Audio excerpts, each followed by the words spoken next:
দেখতেছি একটা দল মানে বিএনপি, তারা জবরদখল করতেছে, চাঁদাবাজি করতেছে, মানুষের কণ্ঠকে রুদ্ধ করতেছে। তারা অবৈধভাবে মেয়র হওয়ার আগেই নিজেরা মেয়রের চেয়ার বসতেছে। তাদের সাথে জোটবদ্ধ নির্বাচন করা আমাদের মূল টার্গেট, প্রথম টার্গেট। একটা সুস্থ গ্রহণযোগ্য নির্বাচন চাই, যে নির্বাচনে সবাই তাদের ভোট অধিকার প্রয়োগ করতে পারবে, যেখানে দখলদারি হবে না, যেখানে সিল টাকানো হবে না, বাক্স চুরি করা হবে না, ছিনতাই করা হবে না, অবৈধভাবে দিনের ভোট রাত্রে করানো হবে না, এবং অবৈধভাবে কাউকে ডিক্লেয়ার দেওয়া হবে না। এরকম সুষ্ঠু সুন্দর এক পরিবেশে নির্বাচন চাই।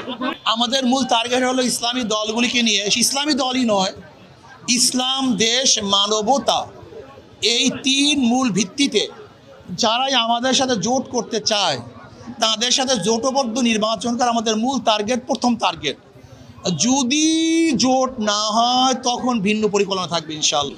এখন পর্যন্ত উনি কোনো নির্বাচন উপহার দেয় নাই, কাজে ওনাকে আমরা এই কথা কিভাবে বলে দিতে পারবেন না? উনি চেষ্টা করছেন।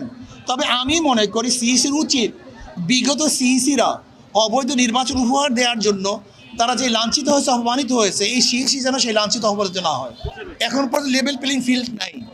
এখন দেখতেছি একটা দল মানে বিএনপি, তারা জবরদখল করতেছে, চাঁদাবাজি করতেছে, মানুষের কণ্ঠকে রুদ্ধ করতেছে। তারা অবৈধভাবে মেয়র হওয়ার আগেই নিজেরা মেয়রের চেয়ার বসতেছে।